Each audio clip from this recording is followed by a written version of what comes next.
my name is Hannah. Welcome back to my channel, Hannah Needs to Yell, and today I need to yell about something a little bit different than what I usually do on my channel.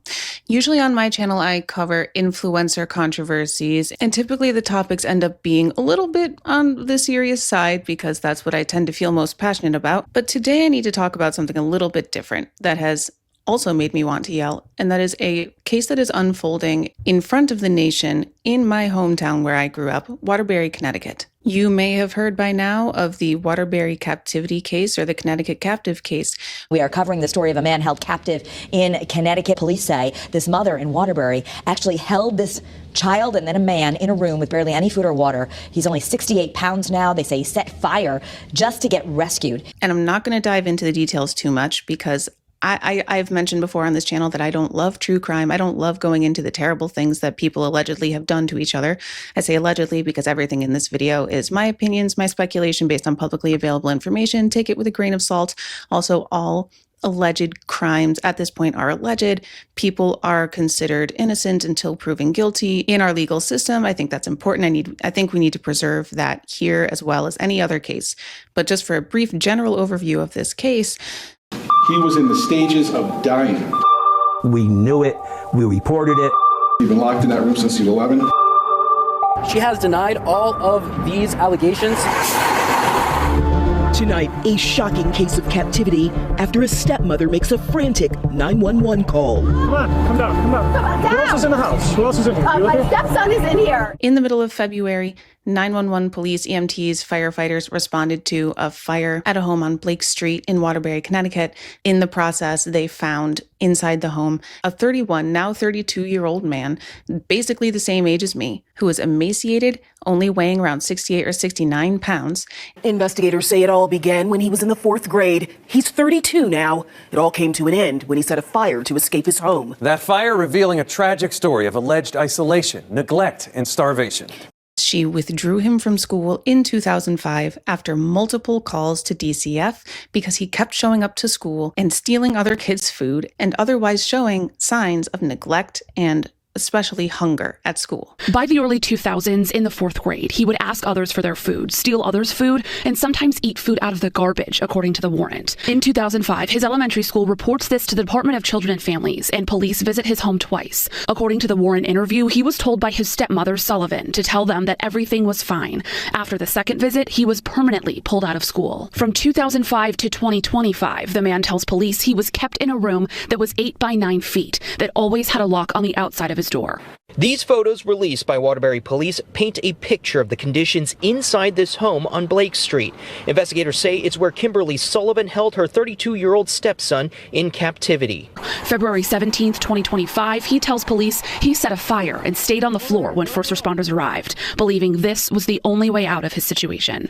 March 12th, 2025, his stepmother Kimberly Sullivan is arrested and charged with first-degree assault, second-degree kidnapping, and several other charges. I grew up in Waterbury, Connecticut since I was 4 years old, and I currently live within about a 10-minute drive of the address where this all is taking place. Okay, this is my hometown where I grew up. I'm passionate about Waterbury. It gets a bad rap for no particular reason, in my opinion, because it's like a poor and diverse city in Connecticut, but there's really not a lot of crime that goes on, at least not where people can see. And that's where it's so important to address situations like this one that take place behind closed doors. At this point, the legal process is doing its thing. She has a defense lawyer who is zealously representing her. She's not been confined to house arrest because apparently she doesn't have a permanent residence at this time, but she does have to wear GPS monitoring as of this past Friday. So as sad and scary as this case was or is as it's unfolding still, as much as I was going to be paying attention to this case out of my own interest in my personal life, I wasn't necessarily going to post on YouTube about it. But I felt like it was important to at least say this that I'm making this video about. This case is fresh. It is still unfolding. There is still investigation going on. And as much as I think that it's right that MV1's stepmother was arrested for allegedly being the person who imposed these terrible conditions on him, this evil stepmom, as Law and Crime is calling her, I really wish that people would not sensationalize this case. I have started to see some true crime commentary on it that, for me, at least one very popular YouTuber has started adding in some narrative elements that I don't feel like there is grounds for. And I really, really wish that people would not start adding stories where there is not evidence of stories at this time, okay? We need to be respectful. But anyway, this evil stepmom does need to be prosecuted. And I think that there are other people in the home who probably need to at least be freaking interrogated. This case is still unfolding. But I think we really need to aim our scrutiny toward the Department of Children and Family Services. At the time that Kimberly Sullivan, the victim's stepmother, was arrested about 2 weeks ago, DCF said that they could not find any records related to this man's case because the last contact that DCF had with this family was back in 2005. And according to the commissioner of the State Department of Children and Families, Jody Hill Lilly, DCF had been unable to locate records pertaining to this family, nor any records connected to the names of others who have indicated they made reports to our department because DCF expunges reports of abuse or neglect after 5 years if they have been investigated and not substantiated. That was 2 weeks ago. Come to find out, they actually do have records. They do have records related to this family and this victim. I want to read you the full statement from Hill Lilly, who is again the commissioner of the state DCF, not like at the Waterbury local level, but the state level. Jody Hill Lilly says, "Our hearts remain with this young man who demonstrated incredible strength and courage by setting the house on fire in order to get free. We also keep in our thoughts his extended family members, friends, and others who have been impacted. We are providing this updated statement as to our efforts over the past 2 weeks to understand the agency's involvement more fully with this family. The department first conducted an extensive search of our computerized database referred to as LINK. There were no records located in that system related to this case. Unsubstantiated investigations and investigation protocols are expunged in the electronic case record after 5 years unless a subsequent investigation is substantiated in accordance with state law. We then conducted a search of our archived closed records, which are retained in accordance with policy and retention schedules established by the Connecticut State Library, Office of Public Records Administrator. Records were located in the archived closed records, and the department is currently reviewing them for purposes of assessing our work with the family over 20 years ago and to inform any need for current statutory or practice reforms." So let me just pause here to say, I am certain that this commissioner of the DCF was not the commissioner back in 2005. The current DCF employees and police, local and state, who are working on this case right now were not the same people that were around in 2005, probably. You certainly have your career law enforcement, so there might be someone from back in that day. But I don't want to blame current DCF employees and police for the mistakes and misjudgments of the staff from 20 years ago. However, I love that there is this focus that they're going to use this case to inform any need for current statutory or practice reforms. As we can all tell, I'm pretty sure that reform is needed here. DCF was contacted repeatedly by school employees related to this boy before he was pulled from school because of how often the teachers were calling DCF on this family. In fact, Kimberly Sullivan contacted the police to file a harassment police report back in 2005 because of how much the school was calling DCF about this family. So to clarify what the NBC reporter said earlier, in 2005, his elementary school reports this to the Department of Children and Families, and police visit his home twice. Based on the reporting I've seen, only one of those police house visits was a wellness check following up on DCF reports. The second visit was related to the harassment claims. And it was after that second visit when the police decided that there was no harassment from these teachers calling DCF. Then Kimberly Sullivan permanently withdrew her stepson from school after the 4th grade. When certain people in our government want to dismantle the Department of Education, I want to point to this case. Teachers are mandated reporters. Were it not for the Department of Education, first of all, there would be no school for this child to go to get school-provided lunch, breakfast, food that exists at schools so that kids who are experiencing poverty, or in this case, not poverty, but starvation, can have access to food. There would be no classmates for this kid to steal lunch from and survive this long. There would also be no teachers who could monitor his condition and say, hey, something is wrong here. I'm a mandated reporter. I'm going to talk to my other staff here at the school and call the Department of Children and Family Services. Teachers are essential, and this is just one teeny tiny reason why. The Department of Education needs more funding, not dismantling. And so does the Department of Children and Family Services, by the way. The DCF or DCFS or CPS, it goes by a lot of different names and has a lot of different sub-departments on state levels and town levels all across the country. We have seen the impact of DCF and CPS in public cases like the Franke family with 8 passengers, like Nurse Hannah on TikTok, who that's a slightly more recent situation. And a lot of times cases like this can go overlooked because DCF is overburdened and understaffed and underpaid. And I understand the resource situation there wholeheartedly. That's why I'm glad that there's a focus on statutory reform in this statement, because DCF was made aware of this situation. The school made over 20 calls to DCF, according to the principal that remembers this boy from back 20 years ago. So that also means that his condition was so bad that he was memorable for 20 years. Okay, I think DCF probably could have and should have done more back then, but I also don't know if this is a DCF problem so much as a police problem, because the DCF called the police back in 2005 to go do a wellness check at the kid's home. The police looked at the home, saw that the lights were on and there was food in the house. And I think that the police dropped the ball here because everything looked fine to them. And when they talked to MV1 as a little kid, like 11, 12 years old, MV1 did as he was told by his stepmother and told the police that everything was fine. Because of course he did. DCF doesn't have the power to arrest people. Police do. DCF reported this situation to the police, and the police dropped the ball, obviously, because it was after the police showed up at this house that MV1 was removed from school and started doing homeschooling. And we can talk about homeschool laws in Connecticut in a second. But all this to say, obviously there is a need for reform here, and I'm very happy that the DCF commissioner is taking that in stride and focusing on that in their review of this situation. We have met with the Waterbury Police Department and engaged in discussions with the Office of the Child Advocate to advise them of our actions, and will provide them a copy of the records once we have completed our search and review of them. Several meetings have also been held with bipartisan legislators. Good. Now, here's my question, though, about the records. One, why was this case closed after one police welfare check where the police said it was fine and the child said that it was fine? Why was that enough information to close a case? I hope that that's part of the reform. Two, what steps are the police taking to reform their situation? Why the police took the word of an 11-year-old alleged abuse victim who was probably skinny as a rail because he was so hungry.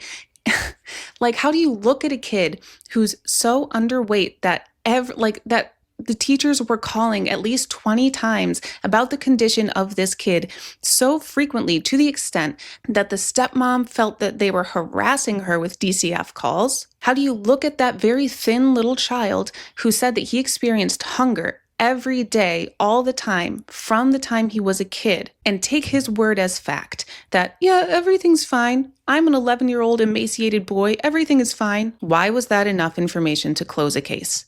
And three, why was it said that there were no records about this case when there were really no digital records about this case, but they were still looking through the archived records for the closed cases, and they did find something? After we have completed a comprehensive assessment of our prior involvement, the department will be as transparent as possible in sharing our results while working within the parameters of both federal and state confidentiality laws. We continue to ask anyone who may have information related to the matter to contact law enforcement. Because now it seems like law enforcement is actually interested in doing something about this child's welfare now that he's a 32-year-old man and has experienced 20 years of suffering, if not more, and has had to set fire to his house in order to escape. So, like I said before, the DCF does not have power to arrest people. I cannot and will not blame the DCF for everything that went wrong in this young man's life. But I do, like I said, I need to wonder why the case was closed after one welfare check. I hope that DCF departments across the nation take this case and run with it and make a lot of reforms. We have seen the impact of the Franke family case and reforms that have been made in Utah. I want to talk about how Ruby and Jody's case has impacted the law in Utah. So the whole case helped shine a light on family vlogging. Utah State Representative Doug Owens sponsored a bill to update the state's laws when it comes to children contributing to their household's finances. And on Tuesday, Utah Governor Spencer Cox signed the bill into law, a win for those advocating for some of the state's most vulnerable individuals. Sherry Franke's bill was passed, thankfully, about family vloggers and family influencers needing to share the income that they make with their kids who were the subject of the family vlogs. And for those kids, once they turn into adults, to be able to take those videos down that were monetized using their image. I think that that's fantastic work that Sherry Franke and Kevin Franke and the Utah legislature has done. I think there's room for even more, but I'm happy just to see that. Now, it's not just this bill that had direct implications from Ruby Franke and Jody Hildebrandt's actions. There are also child torture amendments and other conversations about aggravated child abuse and upping that charge. And there was a lot of things that went into play as a result of Franke and Hildebrandt's actions that eventually came to light and resulted in guilty pleas and jail time. And you wish it didn't have to take a case like the Frankes for this to bring some attention to this. We have seen the impact and the importance of government agencies in cases like the Frankes and Nurse Hannah. DCF and CPS play such an important role in keeping our kids safe. And especially when it comes to kids like this one who were removed from school and homeschooled. I just need to share with you, because I was not aware of this, how loose and lax Connecticut's homeschool laws are. This has become, I hope, at least a topic of discussion right now, but I hope it becomes a topic for reform. This is from Advocates for Homeschooling, hslda.org. This is an overview of Connecticut homeschooling laws, and some of the things that stick out to me are no notification is required. There are no qualifications required for homeschool teachers, and there are no requirements for assessments, like knowledge assessments for the students, nor for immunization. There are more details to look at here on this website, and if you're interested, I certainly recommend that you do. This might be an organization that's more pro-homeschooling, so I'm not saying that this is a perfect source, but with Connecticut being as blue of a state as it is, I am shocked that we are a no-notice, low-regulation state. Look at us. Green, green, green right here, even though we are surrounded by high regulation states. This is so important to discuss and act upon because there are situations like this where a kid can be pulled from school and apparently abused for years with no oversight and no regulation. And of course, this is an extreme case, right? We don't expect and assume that this is like the norm for homeschooling. But I'll also say that I am familiar with multiple families in my life that when I was growing up as a kid, they were doing homeschooling, or when I got a little bit older, high schooler, some foster parents and adoptive parents that were doing homeschooling. And all I'll say is that due to a lack of regulation, due to a lack of checking in by any authority, there absolutely was neglect taking place. And I am talking about at least one family from Waterbury, Connecticut, if not surrounding towns as well.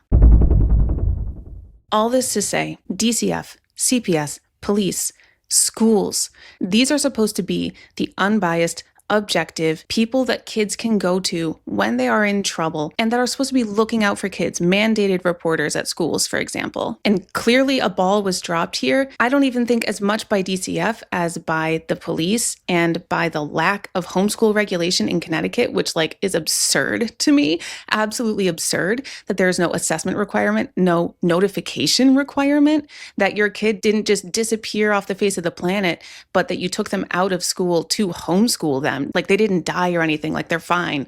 They're just being homeschooled now. You know what I mean? Like tell somebody.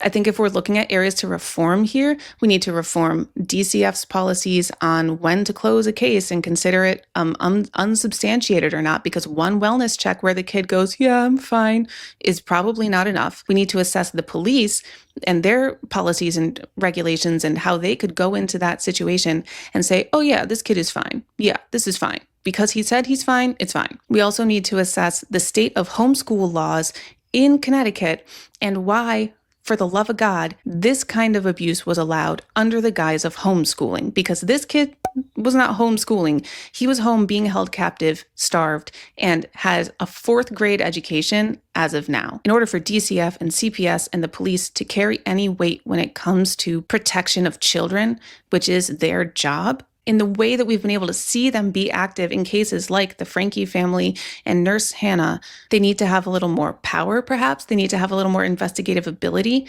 People that I know that have worked with DCF and foster care have been very frustrated by what seems like them knowing that things are going wrong and not being able to do anything about it. No one's going to be scared of DCF being called if this is the reaction from the police. So I think we really need to look into these agencies in Waterbury, in Connecticut, and beyond, and hone in on the issues that I mentioned.